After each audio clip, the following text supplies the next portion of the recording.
Olá pessoal, meu nome é Abner, sou aluno de iniciação científica do Núcleo de Pesquisa em Pneumologia e Terapia Intensiva e hoje eu vou apresentar esse trabalho do Critical Care publicado neste ano, que tem o título Incidência e Fatores de Risco do desmame induzido, do edema pulmonar induzido por desmame ventilatório, resultados de um estudo observacional multicêntrico.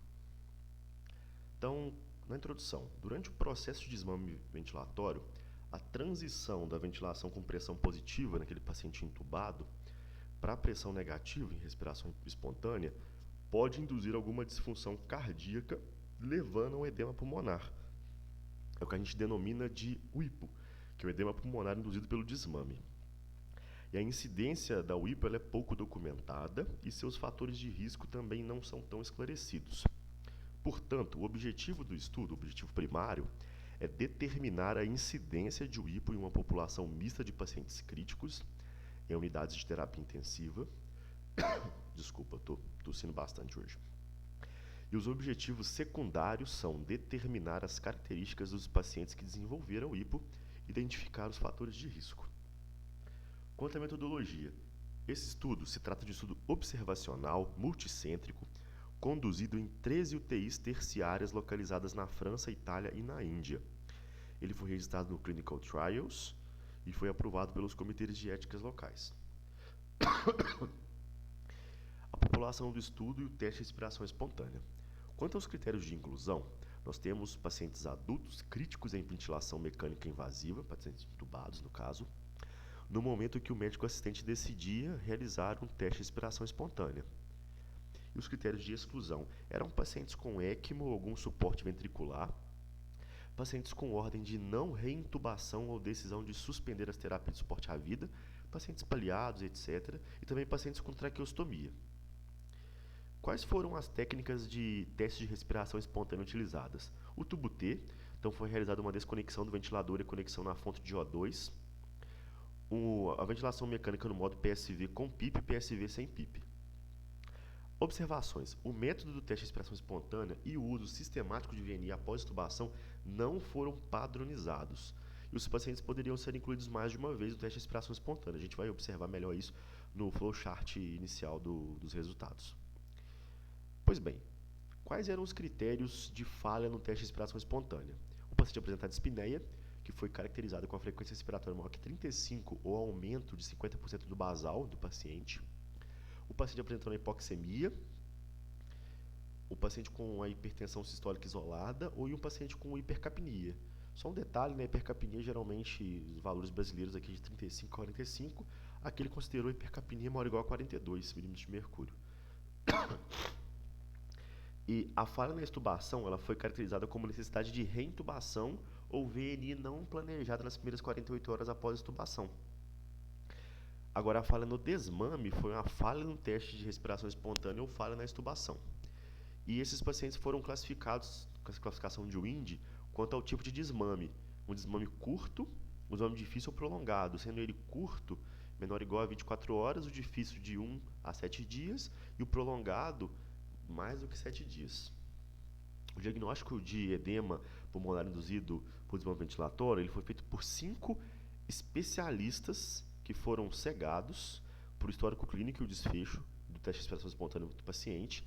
Eles consideraram essas variáveis a seguir: frequência cardíaca, PA, frequência respiratória, esforço respiratório, hipoxemia, ausculta de estertores, achados ecocardiográficos, achados de POCs como linhas B no tração pulmonar, índice cardíaco, água pulmonar extravascular, hemoconcentração, alguns biomarcadores cardíacos como troponina e BNP e também alterações no eletrocardiograma. E o diagnóstico era confirmado se tivesse um consenso com mais do que 4 especialistas concordando com esse diagnóstico de UIPO.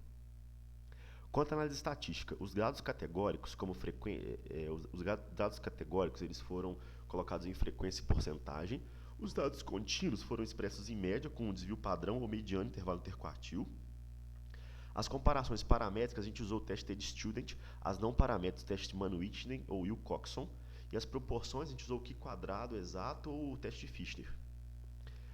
Foi também a gente os autores realizaram regressões logísticas multinível com efeitos mistos. E nível 1 foram variáveis relacionadas com o teste de respiração espontânea, e nível 2, variáveis clínicas dos pacientes. As odds ratios com intervalo de confiança de 95%, área sobre a curva ROC dos modelos preditivos e uma significância estatística com p-valor menor, com valor de p menor que 0,05. E o pessoal utilizou o MedCalc e o R para fazer a estatística. Vamos aos resultados. Esse estudo foi conduzido de 2019 a fevereiro, de julho de 2019 a fevereiro de 2021. Foram 13 UTIs 13 centros que participaram, né, 13 UTIs, 6 UTIs clínicas, 6 mistas e uma UTI cirúrgica. E aqui foram realizados os testes de respiração espontânea nesses pacientes aqui. A gente pode observar aqui, melhor, nesse flowchart. Então, 500 eram os pacientes que estavam na unidade de terapia intensiva, ali, entubados, que foram elegíveis para o desmame ventilatório. Aí esses pacientes foram classificados de acordo com o desmame curto, difícil e prolongado. A partir daí, eles foram submetidos ao teste de respiração espontânea. A gente pode observar que dos 500 pacientes, 634 fizeram o teste de respiração espontânea. Por quê? Alguns pacientes falharam no desmame e eles foram submetidos a um novo TRE. Né? Então, por isso que o número de TRE é maior que o número de pacientes. Desses pacientes aqui, 66% eles tiveram sucesso no TRE e prosseguiram ali com a extubação. Em contrapartida, 217 pacientes, 34%, eles falharam no TRE, e desses, a UIPO ela foi detectada em 36% desses pacientes que falharam no desmame ventilatório. Sabe? E a partir daí, esses pacientes que falharam no desmame ventilatório, eles entraram aqui, eles foram classificados quanto ao desmame também, né? O desmame curto, difícil e prolongado.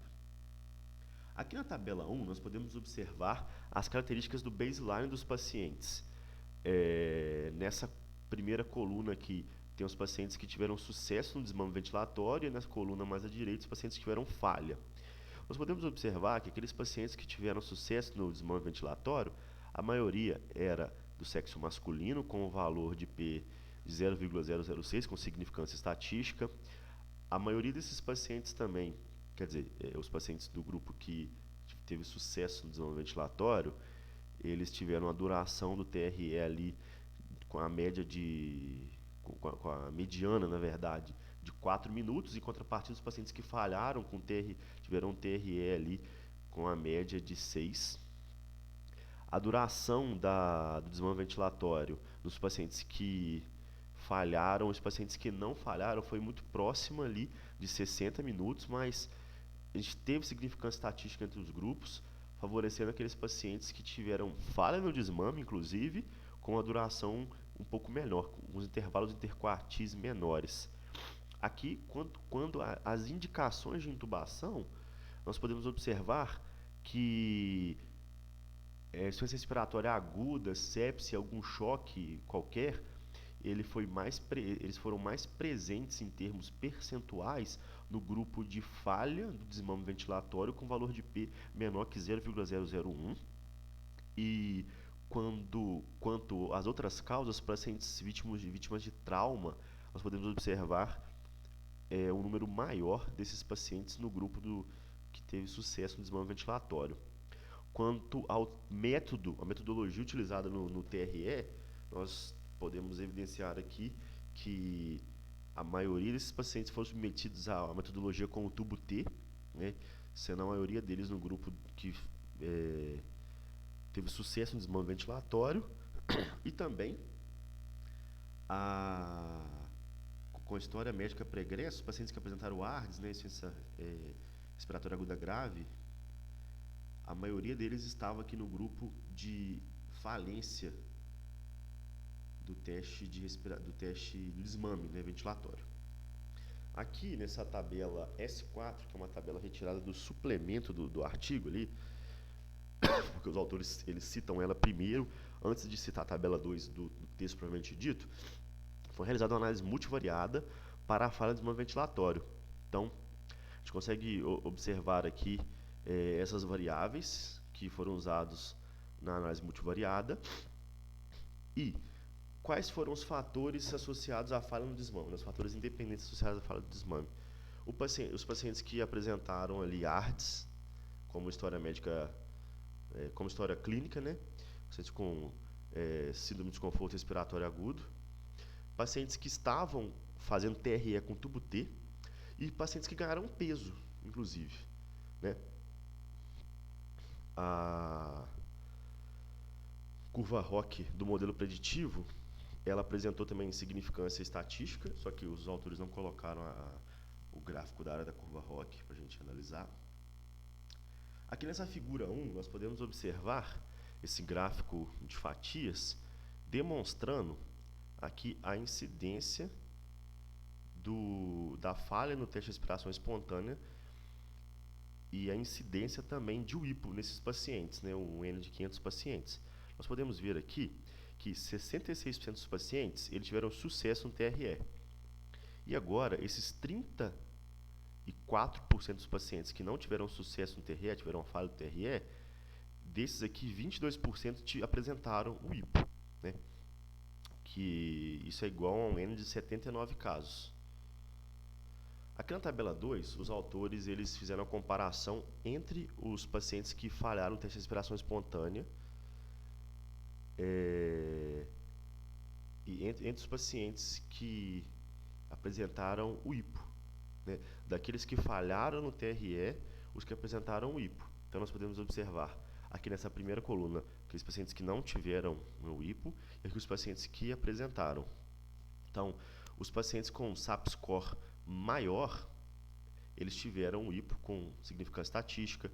Os pacientes que foram entubados aqui por choque séptico que não era de foco pulmonar, né, sepsis shock without pneumonia, então de pacientes que eram choque séptico de outro foco. E aqui, eu acho que é muito importante a gente evidenciar que de história clínica, os pacientes que tinham DPOC, hipertensão e, sobretudo, uma cardiomiopatia prévia, eles tiveram uma maior incidência de UIPO, né, com significância estatística. Nós podemos observar aqui um resumo dos achados, né?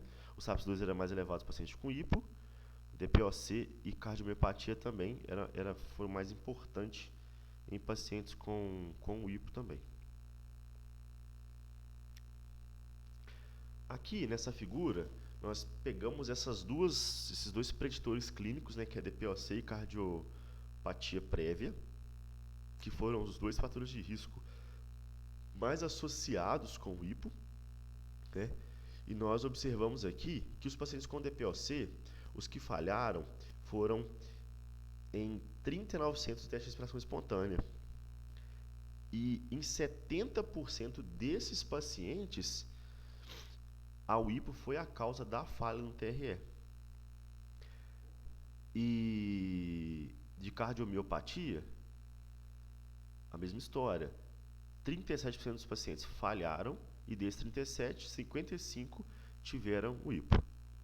Aqui a análise multivariada para o IPO, na tabela 3 do artigo, e os autores eles elencaram aqui as seguintes variáveis, que basicamente são as mesmas daquela tabela S4, né, se a gente for dar uma olhada, ó, muda pouca coisa, não muda nada, praticamente não muda nada.